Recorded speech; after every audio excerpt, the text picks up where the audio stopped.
नमस्कार, आप देख रहे हैं स्वदेश आर। मैं हूं आपके साथ कविता थपलियाल। शो की शुरुआत करेंगे बेहद अहम खबर के साथ। अगर आप एक साथ 2 कोर्सेज करना चाहते हैं तो आपके लिए खुशखबरी है। यूजीसी ने पहली बार छात्रों को एक साथ 2 कोर्सेज करने की मंजूरी दे दी है। कब से लागू होगा ये सिस्टम और कैसे कर सकते हैं 2 कोर्सेज एक ही साथ, और आखिर इस फैसले पर हम आगे चलकर मेहमानों से भी बात करेंगे। लेकिन ये जो फैसला है ये बुनियादी तौर पर किस तरह से लागू होगा, क्या है इसकी बारीकियां, देखिए इस रिपोर्ट में।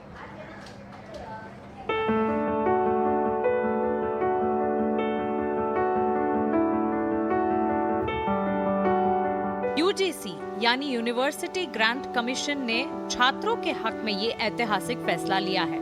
अब कोई छात्र अगर 2 कोर्स करना चाहता है तो उसे अब एक कोर्स खत्म होने का इंतजार नहीं करना पड़ेगा। यूजीसी के नए फैसले के बाद अब वो चाहे तो एक ही या अलग अलग इंस्टीट्यूट से 2 कोर्स एक साथ कर सकेगा।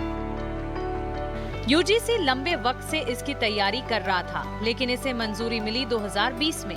नए नियम के मुताबिक जो छात्र एक साथ 2 कोर्स करना चाहते हैं वो एक ही लेवल के होने चाहिए, यानी छात्र चाहें तो 2 ग्रेजुएशन या 2 पोस्ट ग्रेजुएशन या 2 डिप्लोमा कोर्स एक साथ कर सकते हैं।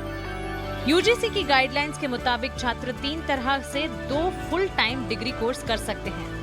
पहला तरीका ये है कि वे फिजिकल मोड में दोनों कोर्स पढ़ाई कर सकते हैं। इसके लिए जरूरी है कि दोनों कोर्स का टाइम अलग अलग हो। दूसरे तरीके में वे एक कोर्स को फिजिकल मोड में और दूसरे कोर्स को ऑनलाइन कर सकते हैं, जबकि तीसरे तरीके में छात्र को एक साथ ऑनलाइन माध्यम से दोनों कोर्सेज की पढ़ाई करनी होगी। यानी ये छात्रों पर निर्भर करता है कि वो किस तरीके से कोर्स करना चाहते हैं।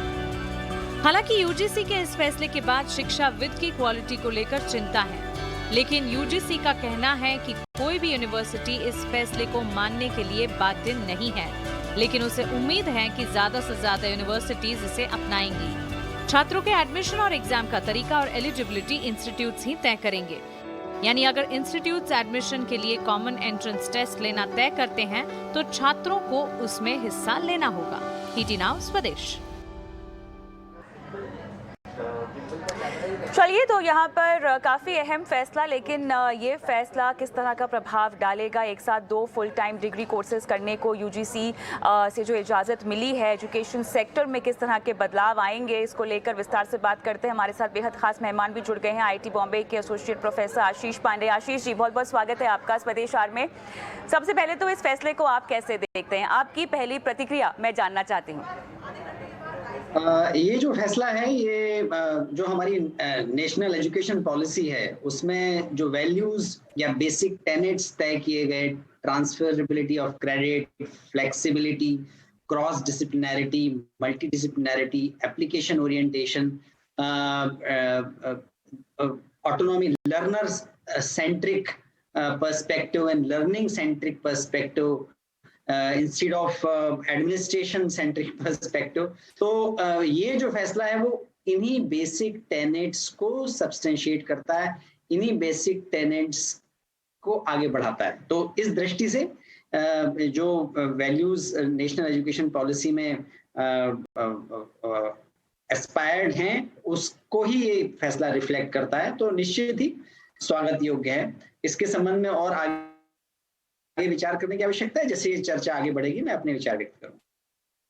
बिल्कुल, लेकिन अब इसको अगर मैं छात्रों के संदर्भ में समझना चाहूँ तो इसका स्वागत तो खैर किया ही जा रहा है, लेकिन अगर हम पूरे एजुकेशन प्रक्रिया की ओर ध्यान दें, छात्रों के लिहाज से ये करना कितना आसान हो जाएगा, और आखिर क्या इसकी ज़रूरत आन पड़ी थी कि आपको 2 कोर्सेज करने की इजाज़त दे ही दी जाए? छात्रों के लिहाज से हम इसको कैसे समझें, बुनियादी तौर पर ये कितना इम्पैक्ट करेगा उन पर? ये तो छात्रों की प्रतिभा और उनके इंटरेस्ट पे डिपेंड करता है। कोई भी कोर्स जब कोई छात्र उसमें एडमिशन लेता है तो as a teacher my intention and my wish is that learner must go in depth in the field. तो 2 डिग्री करना मेरी दृष्टि में, और ये मेरा व्यक्तिगत विचार है, दो डिग्री साथ में करना किसी बहुत प्रतिभाशाली व्यक्ति के लिए संभव हो सकता है, या उस छात्र के लिए संभव हो सकता है जो कि रिलेटेड डिग्री कर रहा है। मान लीजिए एक डिग्री कंप्यूटर साइंस में है, दूसरी मैनेजमेंट इंफॉर्मेशन सिस्टम में है। अगर इस तरह से कोई डिग्री करना चाहे तो वो एक सिनर्जिस्टिक एटीट्यूड होगा और एक सिनर्जिस्टिक एंडेवर होगा।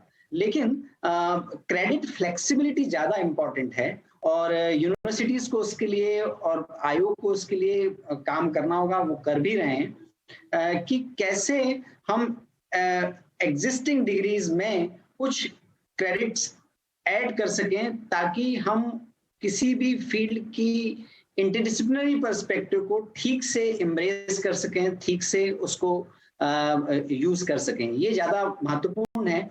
लेकिन सिद्धांततः अगर हम ये बात कह रहे हैं, अगर ये नीति ये कह रही है कि ट्रांसफरेबिलिटी ऑफ क्रेडिट, फ्लेक्सिबिलिटी, ये इनका नीतिगत वैल्यूज हैं, तो ये बहुत अच्छा फैसला है। लेकिन क्या हर छात्र को करना चाहिए?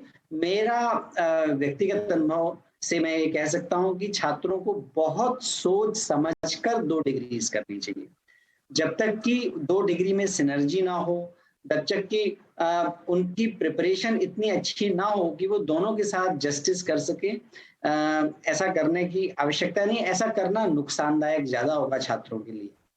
हाँ हाँ, बिल्कुल। यहाँ पर क्योंकि छात्रों पर हो सकता है कि प्रेशर भी ज़्यादा आता हुआ दिखाई दे, क्योंकि अगर वो 2 कोर्सेज करना चाहते हैं और उसके लिए उनको टाइमलाइन अपनी एडजस्ट करनी होगी बेसिकली। लेकिन यहाँ पर जिस तरह से कोर्सेज करने की इजाज़त दी गई है, थोड़ा सा उस प्रक्रिया पर मैं चाहती हूँ कि हम फोकस करें। यहाँ पर 3 तरह से 2 फुल टाइम डिग्री कोर्सेज किए जा सकते हैं। पहला तरीका तो ये है कि फ़िज़िकल मोड में दोनों कोर्सेज के लिए बच्चे पढ़ाई कर सकते हैं। उसके अलावा चाहे तो फिजिकल मोड में और दूसरे कोर्स को वो ऑनलाइन कर सकते हैं। और तीसरा तरीका ये है कि वो सभी कोर्सेज या दोनों कोर्सेज ऑनलाइन माध्यम से कर सकते हैं। मेरे ख्याल से जो तीसरा तरीका है वो काफ़ी लोकप्रिय हो गया है जहाँ तक महामारी की बात है, क्योंकि यहाँ पर काफ़ी ऑनलाइन पढ़ाई लोग करने लग गए हैं।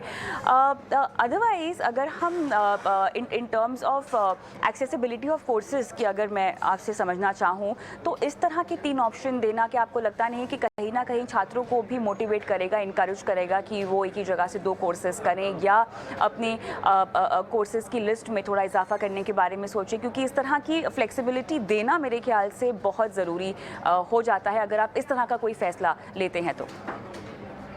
ये फ्लेक्सिबिलिटी, जैसा मैंने कहा, ये बहुत अच्छी बात है, दी ही जानी चाहिए।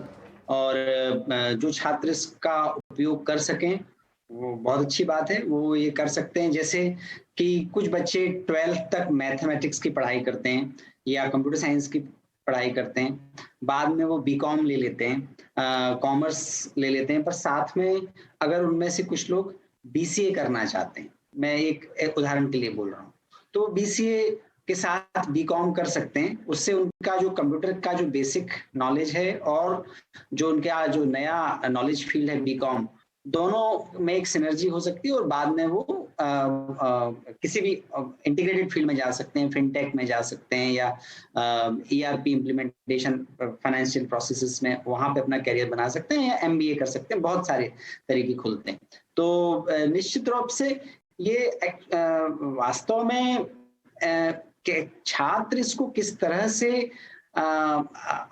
डिजाइन करते हैं अपने पोर्टफोलियो को, अब उन पर डिपेंड करता है। यूजीसी ने तो जो फ्लेक्सिबिलिटी देना थी वो दे दी, सिस्टम ने आपको दे दिया, लेकिन आप अपने पोर्टफोलियो को कैसे बनाएंगे, ये तो आपका छात्र का व्यक्तिगत समझ है और उसके अभिभावकों की और शिक्षकों की समझ है। तो मेरा पूरा विश्वास है कि छात्र इसको बहुत सोच समझ के परस्यू करेंगे, अपने पोर्टफोलियो को बहुत सोच समझ के बनाएंगे, तो उनका निश्चित रूप से उनको लाभ होगा। लेकिन अगर तो यहीं पर मैं चाहती हूँ कि आप अपनी एक्सपर्टीज हमको बताएं, क्योंकि आप शो पर आए हैं, आप बताएं या आप सहायता करें बच्चों की कि अगर वो इस तरह के कोर्सेज करना चाहते हैं तो वो किस तरह से अपनी टाइमलाइन को एडजस्ट करें, अपने पढ़ाई के पोर्टफोलियो को वो एडजस्ट करें। क्योंकि फ्लेक्सिबिलिटी मिल पाना इज़ नॉट इनफ, जैसे कि आपने बखूबी समझाया है, ये बच्चे की क्षमता पे भी निर्भर करता है। आप किस तरह की सलाह देंगे, किस तरह से 2 कोर्सेज लेकर बच्चे इसको कहीं ना कहीं अपनी टाइमलाइन में एडजस्ट कर पाए, और किस तरह के 2 कोर्सेज उन्हें करने सीखने भी चाहिए ताकि वो अपनी पढ़ाई क्षमता के लिहाज से देखें या करियर के लिहाज से देखें तो आगे बढ़े, उन्हें कोर्स के फ़ायदे भी हों? आप क्या सजेस्ट करेंगे, रेकमेंड करेंगे? किसी भी जब हम हायर एजुकेशन की बात करते हैं तो हमको ये दो चीज़ों का ध्यान रखना चाहिए। एक तो अपना एप्टीट्यूड क्या है, मेरा खुद का किसी विषय में कितना रुझान है, ये पहली बात है। और रुझान के अलावा मेरी कितनी कैपेबिलिटी है और मेरी कितनी तैयारी है, एक तो एक बात है। दूसरी बात है कि उसमें कैरियर ऑप्शंस क्या हैं, आप कैसे अपने कैरियर को आगे बढ़ा सकते हैं। कई ऐसे कैरियर की लाइन अब आ रही हैं जो कि बाय नेचर मल्टीडिसिप्लिनरी है, जैसे बायोमेडिकल साइंस। तो बायोमेडिकल साइंस में मैकेनिकल इंजीनियरिंग भी उपयोग होती है, बायोलॉजी भी उपयोग होती है। तो अगर इस तरह का कुछ कॉम्बिनेशन कोई छात्र बना के अपने आप को तैयार कर सकता है तो वो बायोमेडिकल के फील्ड में he can be a great resource, he can be a great asset, he can be a very valuable talent. Similarly, जैसा मैंने बताया, कॉमर्स के साथ अगर आपने कंप्यूटर साइंस प्रोग्रामिंग की भी समझ डेवलप कर ली तो पूरा का पूरा जो ERP का फील्ड है, डिजिटाइजेशन का फील्ड है, फिनटेक फाइनेंशियल टेक्नोलॉजी का फील्ड है, वो ओपन हो जाता है। अगर किसी व्यक्ति में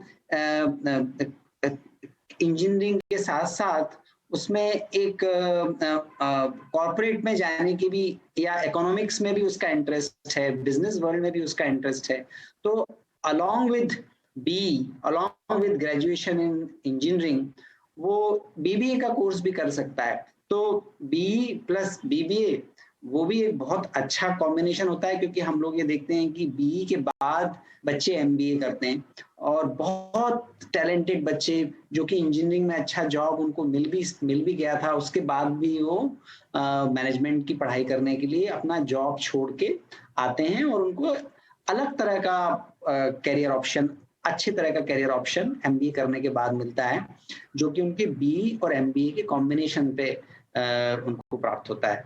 उस तरह का कॉम्बिनेशन अब बच्चे अगर BE के साथ BBA साथ में कर सकें तो वो कॉम्बिनेशन उनको MBA करने के पहले भी मिल सकता है। तो ये बहुत सारी अपॉर्चुनिटी है, fintech, biomedical, even civil engineering. अगर सिविल इंजीनियरिंग के साथ आपने कंस्ट्रक्शन मैनेजमेंट का भी कुछ कोर्स किया है तो आपको मैनेजरियल कैपेबिलिटी भी है और टेक्निकल कैपेबिलिटी भी है। तो ऐसे बहुत ऑप्शन हैं। इनफैक्ट जो भी इंडस्ट्रीज आप देख रहे हैं, अधिकांश इंडस्ट्रीज तो मल्टीडिसिप्लिनरी ही हैं। तो इस दृष्टि से ये एक बहुत अच्छी अपॉर्चुनिटी है। लेकिन मेरा जो व्यक्तिगत मानना है वो ये है कि बजाय 2 डिग्रीज करने के अगर यूनिवर्सिटीज एडिशनल क्रेडिट अलाउ करें, तो जैसे मैं BE कर रहा हूँ तो BE के साथ साथ अगर मुझे 4-5 कोर्सेज MBA के, जो मेरा इंटरेस्ट का एरिया है मैनेजमेंट का, अगर वो करना अलाउ है, या कोई बच्चा जो कंप्यूटर साइंस पढ़ रहा है वो अगर उसका इंटरेस्ट बायोलॉजी में भी है या मैकेनिकल इंजीनियरिंग में है, तो उसके कुछ क्रेडिट वो उसके साथ कर सके अपने कंप्यूटर साइंस के साथ या अपने BE के साथ, वो मुझे लगता है ज़्यादा प्रैक्टिकल सॉल्यूशन है। वो कम टायरिंग है, कम स्ट्रेसफुल है और एक अच्छा वैल्यू एडिशन देने वाला है। एब्सोल्युटली, वैल्यू एडिशन के लिहाज से जो आपने कहा अंत में वो काफ़ी एक राउंड ओवरऑल एजुकेशन सिस्टम भी क्रिएट कर सकता है, जहाँ पे बच्चे अपने नए नए एवेन्यूज़ भी एक्सप्लोर कर पाएंगे। बहुत बहुत धन्यवाद आशीष जी, आपने समय निकाला इस खास पेशकश में शामिल हुए। आगे बढ़ते हैं। एजुकेशन सेक्टर के लिए इस माइलस्टोन फैसले के बाद अब बात बुलेट जैसी रफ्तार के साथ सफ़र की कर लेते हैं और हम साफ तौर से बात कर रहे हैं बुलेट ट्रेन की। मोदी सरकार की ड्रीम प्रोजेक्ट बुलेट ट्रेन का इंतज़ार पूरा देश कर रहा है, लेकिन भारत पहुंचने में इस ट्रेन को लेकर हो रही है देरी से वाकई में सब परेशान भी हैं, काफ़ी सवाल भी खड़े हो रहे हैं। लेकिन अब सरकार ने 2027 से बुलेट ट्रेन चलाने का ऐलान भी किया है। पूरी खबर को लेकर यहाँ पर जो पूरी खबर क्यों अपने टारगेट को हासिल करने में पिछड़ी है ये ट्रेन, इस रिपोर्ट में आपको बताते हैं।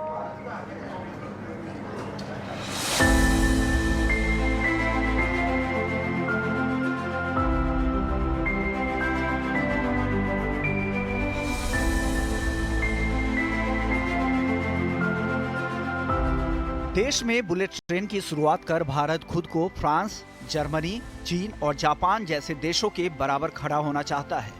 लेकिन विडंबना तो देखिए, जिस बुलेट ट्रेन की स्पीड की मिसालें दी जाती है, वही बुलेट ट्रेन भारत में पहुंचने में इतनी देर लगा रही है कि सरकार को बार बार डेडलाइन बदलनी हो रही है। खबर आ रही कि 2023 में भारत पहुंचने वाली बुलेट ट्रेन अब फिलहाल 2027 तक शुरू हो सकती है। कामकाज में तेजी लाते हुए मुंबई अहमदाबाद के बीच बुलेट ट्रेन 2027 से आम लोगों के लिए चलने की योजना है। कैसा दिखेगा देश का पहला बुलेट ट्रेन स्टेशन और सरकार अपने लक्ष्य को पूरा करने के लिए क्या कर रही है, और सरकार ने गुजरात महाराष्ट्र कॉरिडोर को क्यों चुना, इसकी वजह भी खास है। 508 किलोमीटर लंबे Ahmedabad Mumbai bullet train corridor project के लिए काम जोरों शोरों से चल रहा है। गुजरात हिस्से में काम इसलिए चल रहा है क्योंकि यहाँ पे जमीन अधिग्रहण हो चुका है और इस वक्त हम मौजूद हैं सूरत में, और ये जो आप देख रहे हैं यहाँ पर सूरत स्टेशन बनाने के लिए काम सिविल वर्क चल रहा है। और ये जो पूरी प्रक्रिया है, इसके तहत अगर आप देखें तो ये पियर, यहाँ पर पियर का कंस्ट्रक्शन हो रहा है, इसको पियर बोलते हैं, और यहाँ पर दिन रात काम किया जा रहा है। ये सिविल कंस्ट्रक्शन यहाँ पर लगातार किया जा रहा है पूरी एहतियात के साथ पे। यहाँ पर L&T लार्सन एंड टोब्रो वो फर्म है जो यहाँ पर सूरत स्टेशन को बनाने का काम जोरों शोरों से कर रही है। लेकिन सूरत स्टेशन आखिर बनने के बाद दिखेगा कैसा, उसमें क्या वो तमाम सुविधाएं होंगी, इसके क्या पहलू होंगे, ये जानने के लिए आप ये तस्वीर देखिए, क्योंकि सूरत स्टेशन बनने के बाद कुछ यूं दिखाई देगा।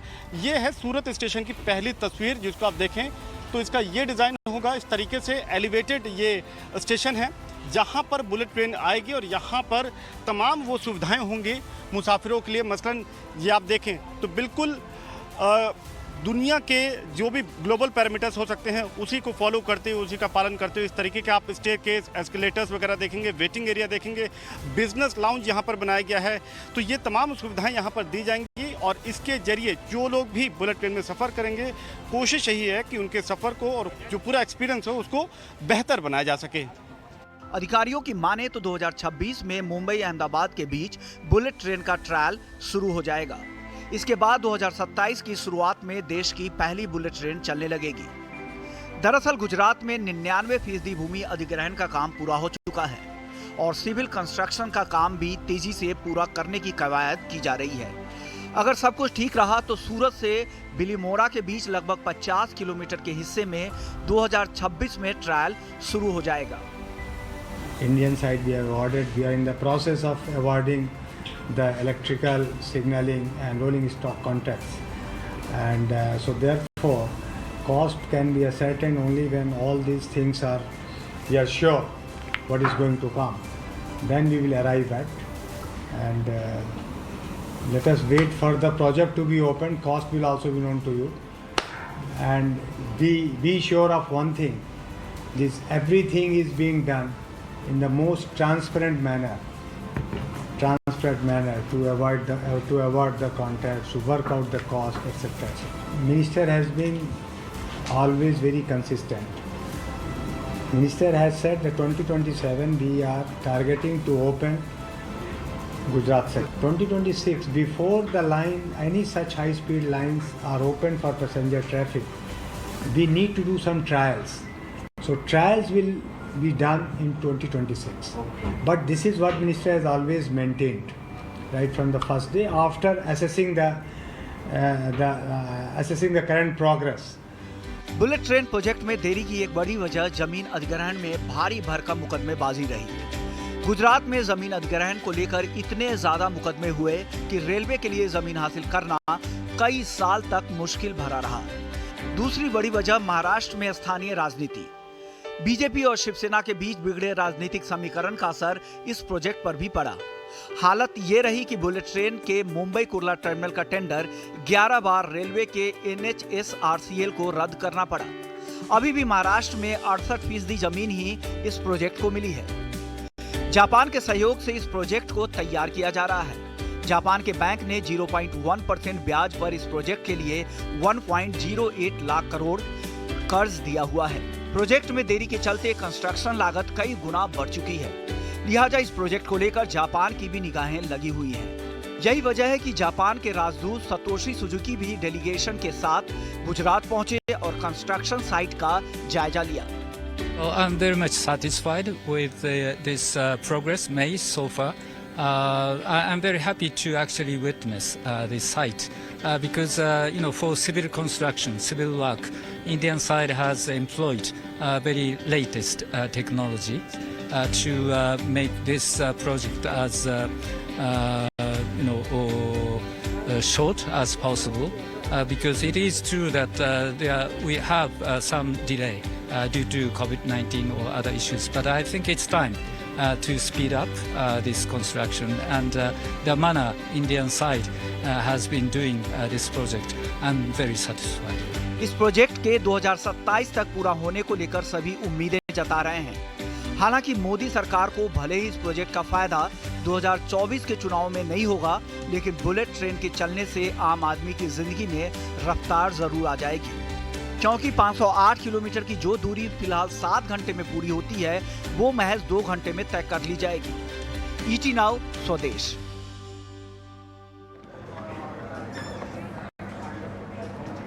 पावर प्लांट्स में कोल सप्लाई और बिजली की बढ़ती मांग की केंद्रीय बिजली मंत्री आर.के. सिंह ने समीक्षा की है। प्लांट्स को यहां पर कोल की सप्लाई सुनिश्चित करने के लिए सरकार ने आखिर क्या फैसले लिए हैं, इस पर हमारे सहयोगी प्रकाश प्रियदर्शी ने पावर मिनिस्टर आर.के. सिंह से एक्सक्लूसिव बात की। हमारे साथ पावर मिनिस्टर आर.के. सिंह है। सर, ईटी नाउ स्वदेश से बात करने के लिए बहुत शुक्रिया। 2 अहम डिसीजन आज लिए हैं, खासकर उस कॉन्टेक्स्ट में बात करें जब देश में पावर की डिमांड काफ़ी बढ़ रही है और कई तरह की आशंकाएं जताई जा रही हैं कि पावर शॉर्टेज हो सकती है। इसका कितना इम्पैक्ट होगा और कितने जल्दी से हम उम्मीद कर रहे हैं कि इसका असर दिखना शुरू होगा? नहीं, इसका असर हमको लगता है कि दिखने में करीब 25 से 27 दिन लगेंगे, इसलिए कि टोलिंग के लिए बिड करना होगा। टोलिंग का अर्थ यह हुआ कि कोई भी स्टेट है, अब जैसे कि तमिलनाडु है, अब उसका कोल आता है सपोज छत्तीसगढ़ से, तो वहाँ से फिर तमिलनाडु आता है, वहाँ के पावर प्लांट में बिजली बनता है, तो टाइम लगता है, रेक्स लगते हैं। और वो यह का टोलिंग का मतलब हुआ कि तमिलनाडु फिर बिड आउट कर देगा, अपना कोयला देगा, और जो सबसे कम रेट पर उस कोयले का बिजली बना करके उनको सप्लाई करेगा तो उसको देगा। तो उससे फिर क्या होगा कि ये कोयला को ट्रांसपोर्ट करने के बजाय बिजली ट्रांसपोर्ट होगी, तो बिजली का दाम सस्ता हो जाएगा, क्योंकि लॉजिस्टिक कॉस्ट कम हो जाएगा। तो इसको हमने पहले 10% था, उसको बढ़ा के 25% कर दिया। इससे इससे एक तो लॉजिस्टिक्स का टाइम भी बचेगा और कॉस्ट भी कम होगा। और सप्लाई के लिहाज से, क्योंकि अभी रेलवे रेक्स मिलना भी मुश्किल हो रहा है क्योंकि डिमांड काफ़ी ज़्यादा है। एक वो भी है कि हाँ, रेक्स का जैसे हमने कहा ना, लॉजिस्टिक्स कॉस्ट भी बचेगा और कम होगा, और रेलवे रेक्स भी उससे फ्री होंगे, क्योंकि डिमांड काफ़ी बढ़ रहा है। जैसे कि आपने नोट किया, अब ये अमूमन हमारा डिमांड 200 गीगावाट के आसपास रह रहा है, 2 लाख मेगावाट के आसपास रह रहा है। सो ये शुभ संकेत है, क्योंकि हमारा इकोनॉमी ग्रो कर रहा है। और सर, एक जो डिसीजन था 10% अप टू 10% तक इंपोर्ट कर सकते ब्लेडिंग पर्पस के लिए, तो उससे कितना फ़ायदा होगा सप्लाई बढ़ाने को लेकर? वो भी हम लोगों ने कर दिया, इसलिए कि डिमांड जिस गति से बढ़ रही है, हमको लगता है हमने जो एंटिसिपेट किया है हम उसके लिए तैयारी कर रहे हैं। हमारा एंटिसिपेशन है कि यह हमारा जो डिमांड है अभी 197-200 गीगावाट के आसपास है, वो हमको लगता है कि बढ़ करके 210 गीगावाट तक जाएगा, बल्कि 215-220 तक भी जा सकता है। तो हमको तैयारी करनी होगी, इसीलिए हमने कह दिया है कि आप ये ब्लेंडिंग करने के लिए भी तैयार रहें।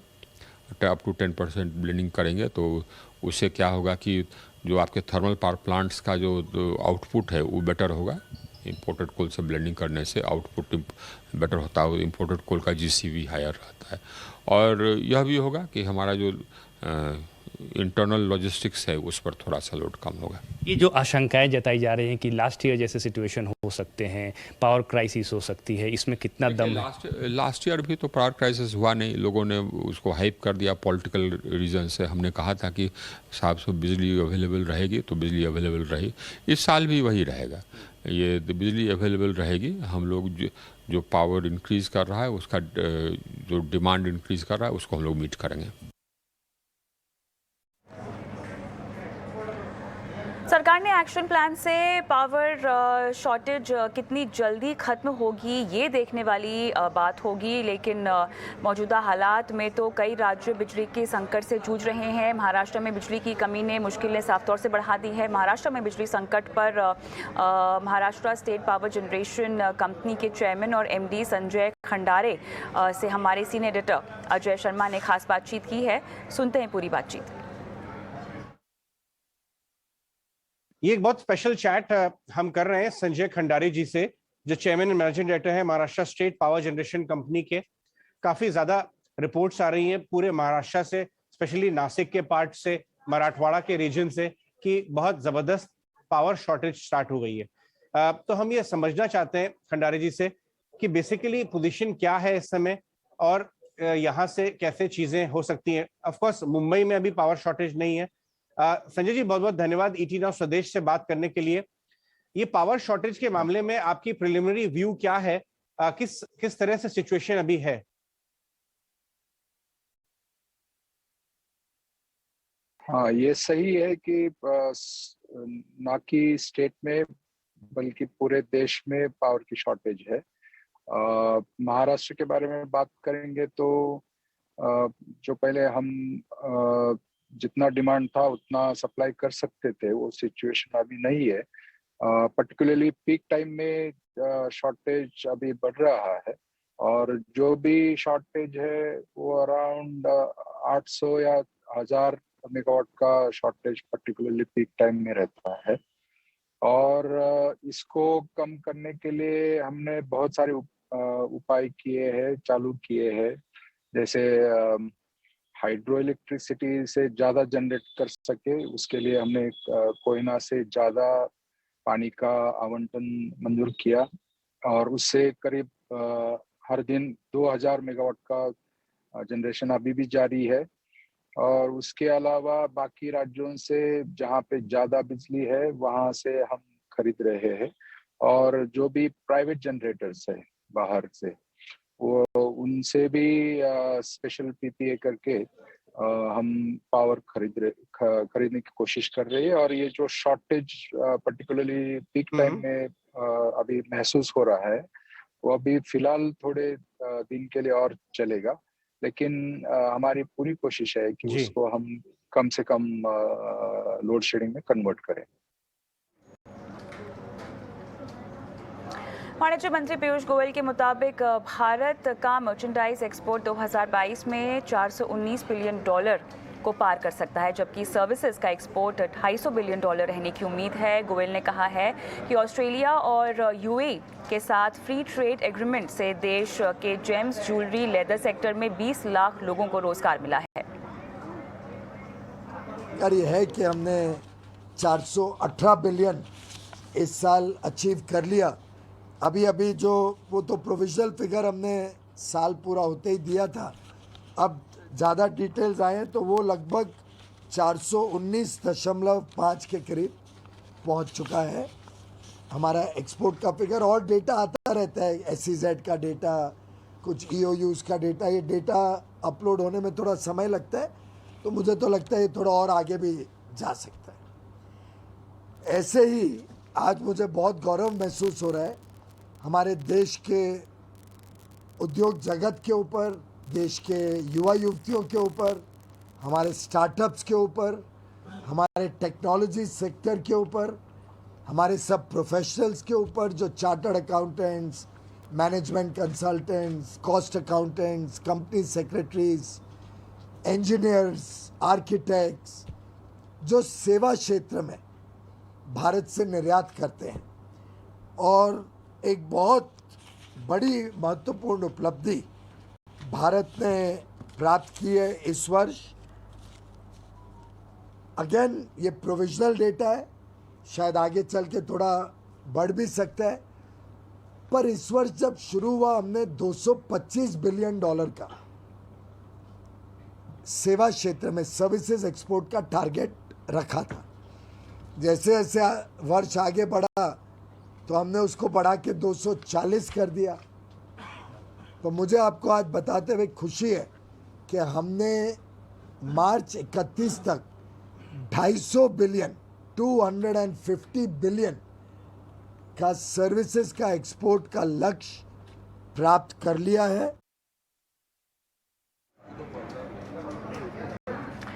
बात करेंगे अब शेयर बाजार में आज हुए कारोबार की, जहां पे लॉन्ग वीकेंड से पहले बाजार भी आज छुट्टी के मूड में दिखाई दिया है। हफ्ते के आखिरी दिन कारोबारी जो दिन था हफ्ते का आखिरी लाल निशान पे बंद हुआ है।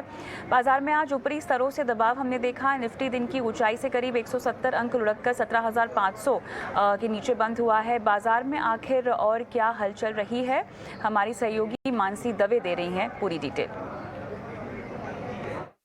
बिल्कुल, तो यहाँ पर देखिए इस पूरे हफ्ते हमने देखा कि बाजार ने सुस्ती के साथ ही ट्रेड कर दिखाया, क्योंकि 3 दिन का हफ्ता था और ट्रंकेटेड वीक है। आज ही वीकली एक्सपायरी भी देखने को मिली। सोमवार के ट्रेडिंग सेशन से ही कॉशियस नजरिया था और ट्रेडर्स स्क्रीन में भी लगातार हम आपको बता रहे थे कि आप भी कंसर्न्स के साथ ही कॉशियस अपना नजरिया जो है उसे बनाकर रखिएगा, और ऐसा ही कुछ आज भी हमने क्लोजिंग के समय और दिन भर भी देखा। इस पूरे हफ्ते के ट्रेंड को अगर समझें, इस पूरे हफ्ते निफ्टी में करीब 2% तक की गिरावट देखी जा चुकी है। वहीं मिड कैप में करीब 1-1.5% की कमजोरी, स्मॉल कैप भी 1-1.5% तक लुढ़कता हुआ हम देख चुके हैं, और सेंसेक्स में भी 2% तक की कमजोरी देखने को मिली। इस बीच सेक्टोरल इंडेक्स अगर समझने की कोशिश करेंगे, सोमवार के ट्रेडिंग सेशन में हमने देखा तो रियल एस्टेट, सीमेंट, कुछ सेक्टर्स थे, डिफेंस भी था जो कि बाजार को संभालने का काम कर रहे थे। लेकिन आज और इनफैक्ट 3 दिन के ट्रेंड को अगर समझने की कोशिश करेंगे, पूरे हफ्ते एनर्जी स्पेस ने अच्छी तेजी दिखाई है। 2-2.5% तक की बढ़त निफ्टी एनर्जी स्पेस की तरफ से आते हुए हमने देखी। डिक्लाइनिंग सेक्टर्स, इसके अलावा कई सारे सेक्टर्स, कई सारे पॉकेट्स थे जहां पर कमजोरी ही देखने को मिली थी,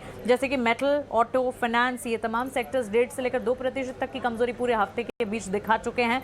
consumer durables, pharmaceutical, Nifty bank अगर देखेंगे, पीएसई, एफएमसीजी, हर तरफ हमने बिकवाली का दबाव ही देखा।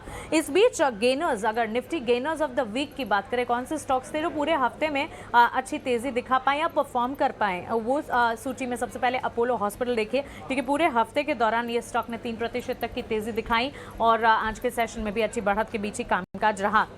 ओएनजीसी और सन फार्मा इनके ठीक पीछे 1-1.5% की तेजी यहाँ पर देखने को मिली। एनटीपीसी और जेएसडब्ल्यू स्टील 1-1.5% तक की तेजी भी यहाँ पर नोटिस करने वाली है, क्योंकि पूरा हफ्ता ही सुस्ती भरा निकलता हुआ दिखा, और ऐसे में अगर 1.5 से लेकर 3% की तेजी भी किसी स्टॉक ने दिखाई है तो वो भी यहाँ पर काबिले तारीफ है। इस बीच लूजिंग ट्रेंड या फिर लूजिंग स्टॉक्स की अगर बात करें, हिंडाल्को का स्टॉक देखिए 3 दिनों में 6% तक लुढ़कता हुआ दिख चुका है। आज अपने आप को संभालने की कोशिश जरूर कर रहा था, लेकिन 3 दिनों में बिकवाली का दबाव ही स्टॉक में देखने को मिला। टाटा मोटर्स, विप्रो, कोल इंडिया, एशियन पेंट्स जैसे स्टॉक्स करीब 4 से लेकर 5% तक की कमजोरी आज पूरे हफ्ते में दिखा चुके हैं। तो क्लियरली हमने पूरा हफ्ता सुस्ती भरा देखा, एक वेकेशन मोड में बाजार चलता हुआ दिखा। वीकली एक्सपायरी भी आज होती हुई दिखी, क्योंकि कल से लेकर बाजार जो है 4 दिनों के लिए बंद है। 2 दिन के मार्केट हॉलीडेज हैं, उसके बाद सैटरडे संडे का वीकेंड है। सोमवार को ट्रेंड कैसा होता है देखना होगा, लेकिन आज जब वीकली एक्सपायरी कटती हुई दिखी तो निफ्टी, बैंक निफ्टी और सेंसेक्स, साथ ही मिड कैप स्पेस की तरफ से हमने कमजोरी के साथ ही क्लोजिंग लाल निशान पर देखी।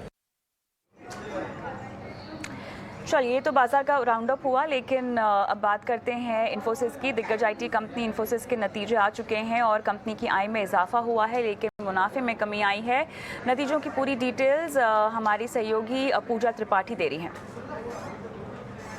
चलिए अब बात करते हैं इन्फोसिस के नतीजों की। तो जो नंबर्स आए हैं इन्फोसिस के, वो हमारे अनुमान से कमज़ोर दिखाई दे रहे हैं। अगर डॉलर आई के फ्रंट पर बात करें तो हमारा अनुमान 4,360 करोड़ का था, उसके सामने 4,280 मिलियन के नंबर्स आए हैं। 0.7% की सपाट ग्रोथ यहाँ पर देखी गई है।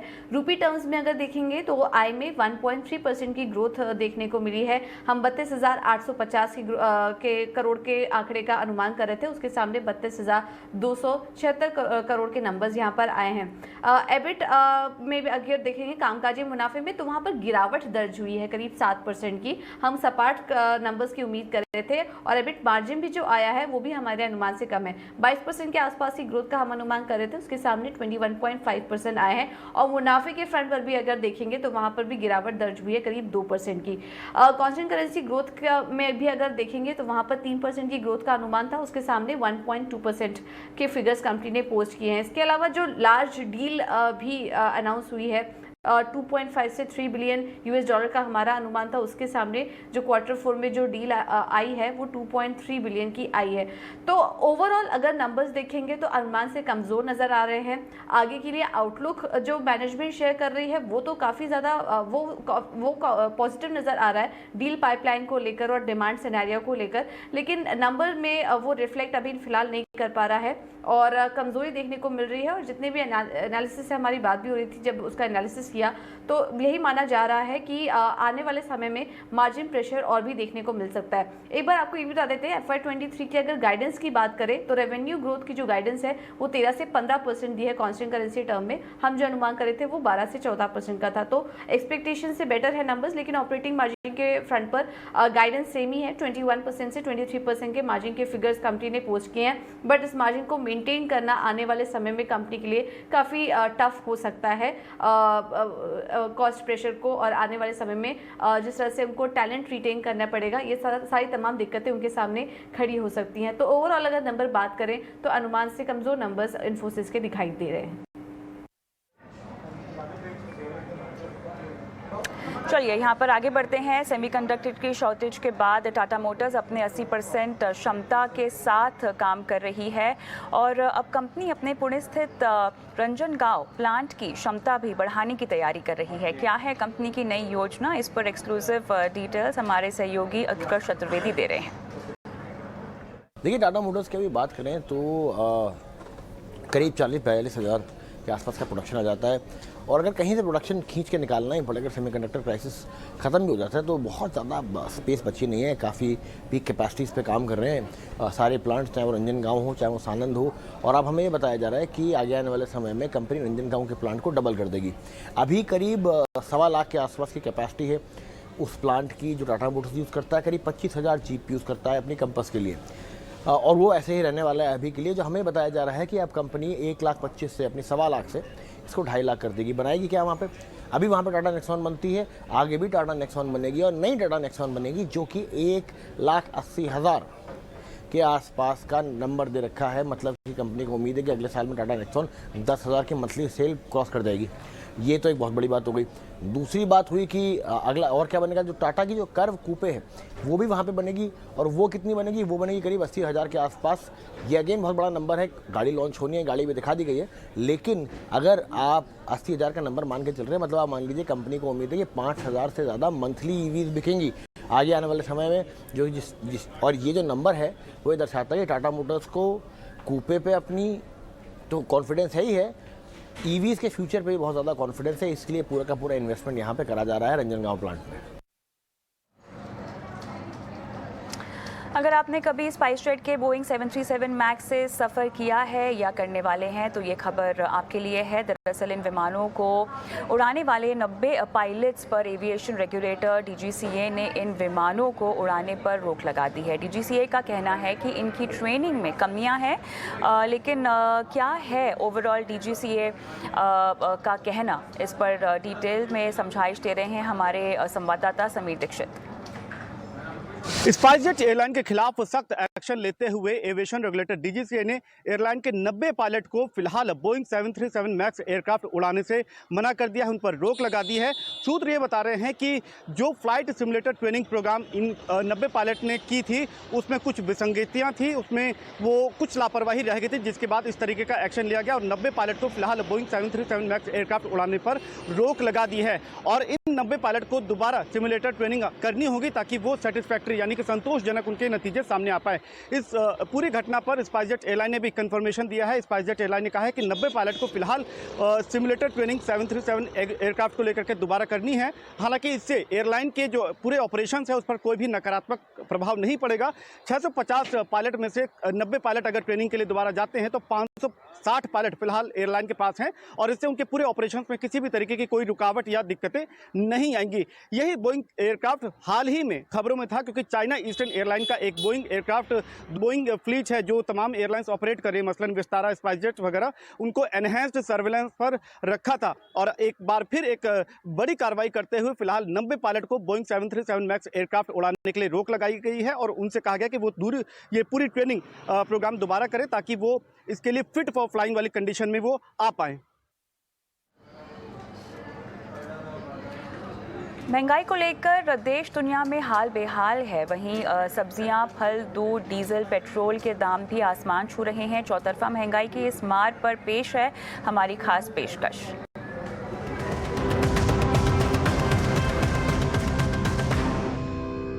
हर रोज आज के लिए की बात है, वो है महंगाई। महंगाई में जोरदार उछाल और लोगों का है बुरा हाल। हर सेक्टर अपनी महंगाई के पिछले रिकॉर्ड को तोड़ता नजर आ रहा है।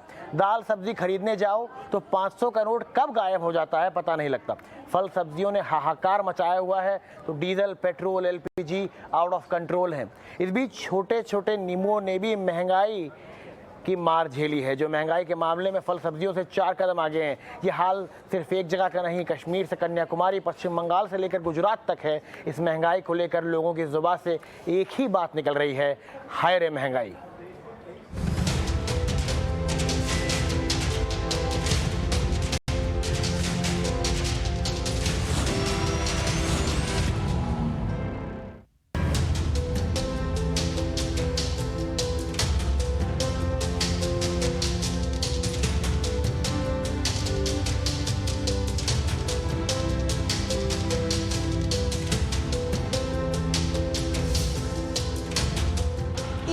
दामों में लगातार इजाफा होता जा रहा है और जिसके चलते आम जनता परेशान हो रही है। लगातार प्राइसेस बढ़ रहे हैं, कैसे मैनेज होगा? नहीं मैनेज हो रहा है अभी। Getting very difficult day by day. एक हफ्ते में 12 रुपए बढ़े हैं। Too much, unmanageable, unimaginable. Petrol का तो समझ में आता है, साथ साथ में गैस का भी भाव बढ़ रहा है, तो कैसा करेंगे उसको मैनेज करना? बिल्कुल। और वो हिसाब से हमारी सैलरी बढ़ रही नहीं है। अब देखिए, पिछले कई महीनों से पेट्रोल के प्राइसेस ऊपर की तरफ ही जा रहे हैं। ये जो देश अभी जा रहा है वो मोस्टली हिंदू मुस्लिम के मुद्दे पे जा रहा है, रादर देन ये ग्रोथ की साइड से। अगर ग्रोथ पे देखें तो महंगाई इतनी ज़्यादा होती जा रही है कि मुझे नहीं लगता कि इंडिया इतना ग्रोथ कर पाएगा। सब्जी और ये सब चीज़ों के रेट हैं जो बेसिकली हर कोई लेता है, वो उस चीज़ के रेट बहुत ज़्यादा है। महंगाई अब गवर्नमेंट ऐसी है कि गवर्नमेंट पता नहीं किस हिसाब से कर रही है।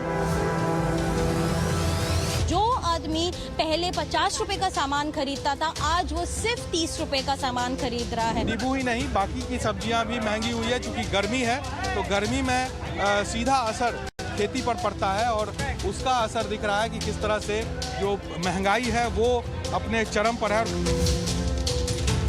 सब्जी तो मैं कोपर करने से इस तरफ आया, सुना इधर एपीएमसी मार्केट में सस्ती सब्जी मिलती है, ये तो वहाँ से भी ज़्यादा भाव बता रहे हैं। कैसे है केजी के भाव पे? 250 रुपये किलो, 250 केजी। हाँ, और एक महीने पहले क्या भाव थे? 40 रुपये किलो। 40 से यानी कि 6 गुना ज़्यादा बढ़ गए। हाँ, कहते थे कि नींबू और मिर्ची ये जो है ये नज़रें बचाती थी किसी चीज़ को, लेकिन आज के टाइम में नींबू और मिर्ची पर कोई नज़र लग गया है। अभी 44 ईयर्स में पहली बार ऐसा हो गया, कितना नींबू का रेट हो गया, नहीं तो 80 से लेके 120 तक होता था। 5-6 रुपये हमको गिरता नींबू, तो हम 30 के 4 बड़ा नींबू 50 के 6 बेचते हैं। हाँ, बहुत दुकानदार कम, कितना दुकान बंद कर दिया महंगा के कारण। सर, फलों के रेट कितने बढ़े हैं पिछले कुछ हफ्ते में? किलो में 10-15 रुपये बढ़ गए।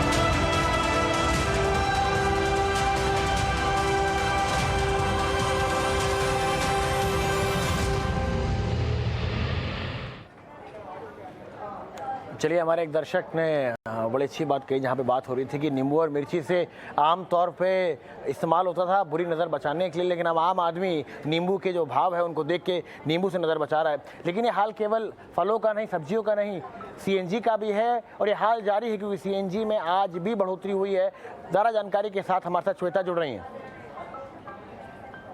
ईंधन के दामों में लगातार इजाफा होता जा रहा है और जिसके चलते आम जनता परेशान हो रही है। इस वक्त हम सीएनजी स्टेशन पर मौजूद हैं और आसपास की भीड़ देखकर आप अंदाज़ा लगा सकते हैं कि अब लोग कितना परेशान हो रहे हैं, क्योंकि एक हफ्ते में 12 रुपये बढ़ चुके हैं, जिसके चलते अब लोग इतने परेशान हो गए हैं। 2 दिन में 5 रुपये बढ़ाए गए हैं। कहाँ पहले प्राइस 67 रुपीज़ था, अब वो 72 रुपये हो गया है। कुछ लोगों से बात करके यह भी जानेंगे कि उनका बजट इस वक्त किस तरीके से मैनेज हो रहा है। लेकिन कई बार लगातार लोग हमसे यही बताते आ रहे हैं कि एक हफ्ते में 12 रुपया बढ़ जाना उनके लिए बजट कंस्ट्रेन कुछ कम बात नहीं है, जिसके चलते अब काफ़ी लोग परेशान हो रहे हैं। उनसे बात करके जानेंगे कि उनके हिसाब से ये प्राइस कब और कैसे वो मैनेज कर पाएंगे।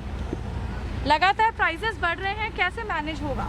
नहीं मैनेज हो रहा है अभी। It's very getting very difficult day by day. एक हफ्ते में 12 रुपए बढ़े हैं। It's too much unmanageable, unimaginable. Petrol का तो समझ में आता है, साथ साथ में गैस का भी भाव बढ़ रहा है, तो कैसा करेंगे उसको मैनेज हम लोग? बिल्कुल। और वो हिसाब से हमारी सैलरी बढ़ रही नहीं है। कोरोना का टाइम है, ना सैलरी बढ़ रही है ना कुछ हो रहा है। एक पेट्रोल और डीजल का भाव बढ़ते जा रहा है, मैनेज नहीं हो पा रहा है हमसे। फिर भी मजबूरी है, करना ही पड़ेगा, नहीं करेंगे तो कैसा चलेगा? जी।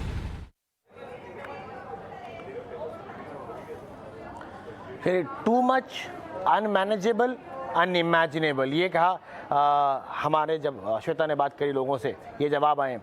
लेकिन आगे कैसा चलेगा? क्या अब इससे हमें समझौता कर लेना चाहिए, या हो सकता है अच्छे दिन आने वाले हैं, या और बुरे दिन आ सकते हैं? सब हर चीज़ पर चर्चा करेंगे। हमारे साथ हमारे गेस्ट जुड़ गए हैं, विजय सरदाना जो कि एग्री इकोनॉमिस्ट हैं, और नरेंद्र तनेजा जो कि एनर्जी अफेयर्स एक्सपर्ट हैं। विजय सर, सबसे पहले आपके पास आऊँगा।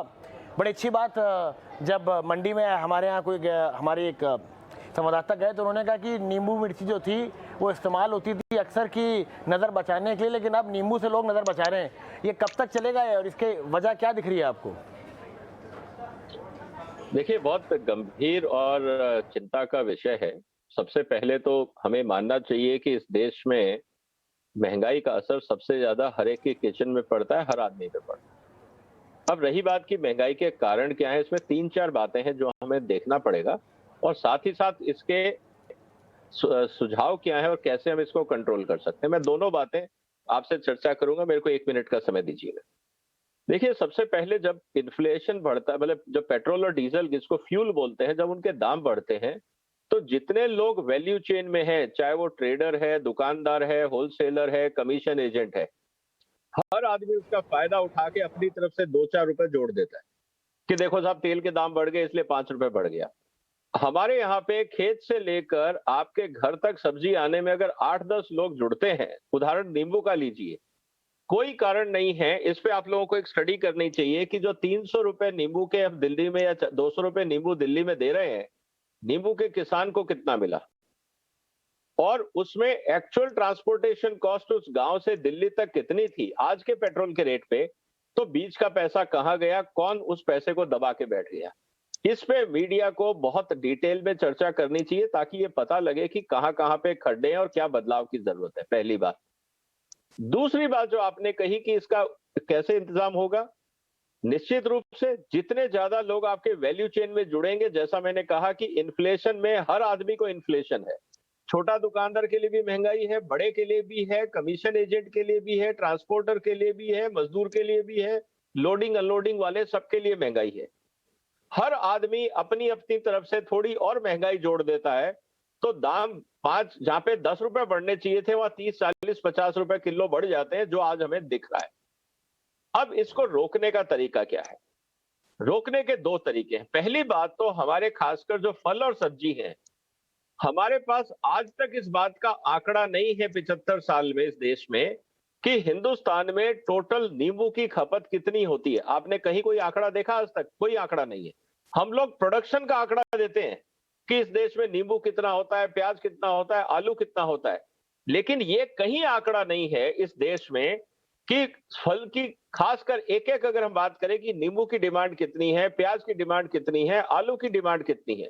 जब आपको डिमांड नहीं पता, आप सिर्फ प्रोडक्शन का डेटा दे रहे हैं जो स्टेट गवर्नमेंट देती है, अब वो सही है या गलत उसकी अलग चर्चा है, लेकिन जब आपको डिमांड सप्लाई मिसमैच के बारे में पता ही नहीं, तो उसका असर हमें फिर इन्फ्लेशन में देखने को मिलता है, जिसको हम महंगाई बोलते हैं। इसका मतलब ये है कि डिमांड ज्यादा है, सप्लाई कम है। अगर डिमांड और सप्लाई में हर 2 महीने बाद इस तरह की अगर महंगाई आती है, तो इसका मतलब है कहीं ना कहीं प्लानिंग में गड़बड़ है। एग्रीकल्चर स्टेट सब्जेक्ट है, तो स्टेट गवर्नमेंट के पास कोई प्लान नहीं है, और वो इसलिए प्लान नहीं बना पाते क्योंकि उनके पास कोई बाजार को नापने का उन्होंने कोई सिस्टम बनाया ही नहीं। फिर भी इन्फ्लेशन इतना नहीं होता जितना हिंदुस्तान में हो जाता है। तो कैसे उन्होंने कानून बनाए, कैसे अपने सिस्टम को मैनेज किया, किस पे क्या पाबंदी लगाई, क्या सिस्टम उनके थे, क्या हमें सीखना नहीं चाहिए? क्योंकि जब तक हम सीखने की कोशिश नहीं करेंगे, हम इस समस्या का समाधान नहीं कर पाएंगे। और तीसरा सबसे बड़ा कारण है कि इस देश में जमीन उतनी ही है, हर साल आबादी बढ़ रही है, तो जो पॉपुलेशन प्रेशर है, फिर साथ में जिस तरह से गर्मी पड़ रही है और जिस तरह से अंतर्राष्ट्रीय बाजार में एनर्जी के कॉस्ट है, इन सबको अगर आप जोड़ोगे तो इन्फ्लेशन आप आसानी से कंट्रोल नहीं कर पाओगे। इसीलिए हर 2-3 महीने बाद आपको किसी ना किसी सब्जी के ऊपर दाम के ऊपर परेशानी होती है। नरेंद्र सर, मैं आपके पास आऊँगा। यहाँ पर कह रहे हैं कि सबसे जो जड़ है हर चीज़ की, जहाँ भी हम महंगाई देखते हैं सब कहते हैं साहब पेट्रोल डीजल के दाम जो हैं वो बढ़ चुके हैं। मैं पेट्रोल डीजल के दामों पे तो आपके पास आऊँगा ही आऊँगा, और कैसे उसको सरकार क्या उसमें कुछ इंटरवेंशन करना चाहिए। पर सबसे पहले मैं क्रूड के दाम के बारे में आपसे जानकारी लेना चाहूँगा। पहले बात हुई थी कि रशिया यूक्रेन का युद्ध अभी शुरू हुआ है, इसलिए इन्फ्लेशन है, इसलिए दाम बढ़ गए हैं। उसके बाद लगा कि नहीं चीज़ें ठीक हो जाएंगी तब सही हो जाएगा। आखिर कब तक हम देखेंगे कि जो क्रूड के दाम है वो इस स्तर पर रहेंगे, और क्या कोई राहत मिलने की संभावना है हमें क्रूड के दामों में? डीजल पेट्रोल जो सरकार के हमें मिलते हैं उस पर मैं आपके पास आऊँगा ही आऊँगा। नहीं, देखिए क्रूड के जो दाम बढ़े हैं, हम देख रहे हैं कि लगातार बढ़ ही रहे हैं वो। उसके कारण यूक्रेन खाली कारण नहीं है। अगर आप उसके 3 बड़े कारण हैं। सबसे बड़ा कारण है कि पिछले 4 साल से जब से रिन्यूएबल एनर्जी की बात हुई तो ये कोल ऑयल सेक्टर को काफी डिमोनाइज करा गया। ये कहा गया कि भाई ये तो बहुत गंदा होता है, इससे पोल्यूशन होता है, इसे डर्टी फ्यूल, इसको हटा देना चाहिए और इसमें निवेश नहीं करना चाहिए, इसके शेयर्स नहीं लेने चाहिए। यूरोप वगैरह में तो अमेरिका में बच्चों को स्कूल में पढ़ाया जाने लगा कि अगर आपके पेरेंट्स ऑयल कंपनी में काम करते हैं तो घर पे जाके इसका विरोध करिए, रिन्यूएबल एनर्जी होनी चाहिए। तो उसका नतीजा क्या हुआ कि ये ऑयल सेक्टर वर्ल्ड ओवर और ये अंडर इन्वेस्टेड है। इसमें जितना इन्वेस्टमेंट होना था वो नहीं हुआ। अगर कुछ वैज्ञानिक और कुछ इकोनॉमिस्ट का कहना है लगभग $2 ट्रिलियन इन्वेस्टमेंट इसमें जो होना था वो नहीं हुआ। तो लिहाजा क्या हुआ, धीरे धीरे कीमतें ऊपर जानी थी, क्योंकि रिन्यूएबल तो बढ़ेगा, बढ़ना भी चाहिए, लेकिन वो तेल का विकल्प हो जाएगा ओवरनाइट या 2 साल में या 3 साल में, ये तो होने वाला नहीं है। उसमें तो बहुत लंबा समय लगने वाला है, लेकिन उसकी वजह से अंडर इन्वेस्ट हुआ। दूसरा सबसे बड़ा कारण कोविड के टाइम में वो तमाम कंपनियां जिनका कैपेक्स था, कैपेक्स एक्सप्लोरेशन का मतलब नए तेल के भंडारों को खोजना, उनको फिर उत्पादन में लाना, वो पूरा साइकिल 7 से 8 साल का होता है। तो उसके अंदर कोविड टाइम में तमाम कंपनियों ने क्या हुआ, क्योंकि उनकी सेल कम हो गई, पूरे वर्ल्ड में जो ऑयल की सेल कम हो गई, तो एक समय कीमतें तो कहाँ पहुंच गई थी, पूरी दुनिया इसको जानती है। उन्होंने उसमें इन्वेस्टमेंट करना बंद कर दिया। सरकारी कुछ कंपनियां अपना इन्वेस्टमेंट चलाती रही, लेकिन दुनिया की तमाम और कंपनियों ने इसमें इन्वेस्टमेंट बंद कर दिया। तो वो फिर बहुत जो एक्सप्लोरेशन प्रोडक्शन जो जड़ है, जो मूल है तेल का, वो अंडर इन्वेस्टेड है आज की तारीख में। तीसरा उसके बाद यूक्रेन का युद्ध आया, और यूक्रेन का युद्ध क्या था, वो तो तेल के खिलाफ युद्ध बना दिया गया। तो तेल को वेपनाइज कर दिया गया कि तेल पे सैंक्शन लगा दो, रूस का तेल कोई नहीं लेगा, अमेरिका से लो तो ले सकते हैं, जिन्होंने प्रतिबंध नहीं लगाया उनको भी कहा, भारत को भी जो है पूरी दुनिया टोक रही थी, खासतौर से पश्चिम, वहां से तेल मत लीजिए वगैरह वगैरह। तो ये 3 बड़े कारण हैं। जब इसको लेकर के ऑयल सेक्टर इतना सेंसिटिव होता है, जरा सी बात को लेकर के, खासतौर से जियोपॉलिटिक्स को लेके, कि जरा सी बात हो तो तेल की कीमतें एकदम ऊपर जाती हैं। और पिछले 3 महीने में जब से यूक्रेन युद्ध जो हुआ, उससे पहले भी हमने देखा तेल की कीमत ऐसे नहीं बढ़, पारे की तरह ऊपर जा रही थी एकदम। और वो अभी स्थिति में बहुत बड़ा परिवर्तन नहीं है, थोड़ी शांति वहां लग रही है, लेकिन क्या होगा आगे कहना मुश्किल है। लेकिन अगर यूक्रेन का समझौता हो भी जाता है, उसके बावजूद रूस पर प्रतिबंध जारी रहेंगे।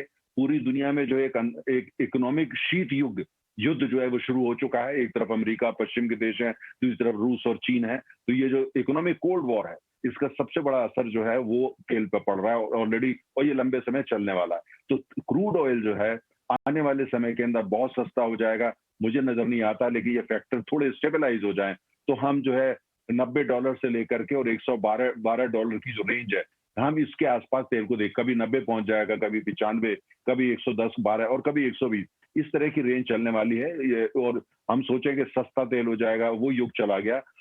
ऑयल अंडर इन्वेस्टेड है और आम उपभोक्ता को उसकी जो खामियाजा वो उसको भुगतना पड़ेगा, चाहे इंडिविजुअल इन्वेस्टर हो, इंडस्ट्रियल हो, बड़े इंपोर्टर इंडिया चाइना हो, वो भुगतना पड़ेगा।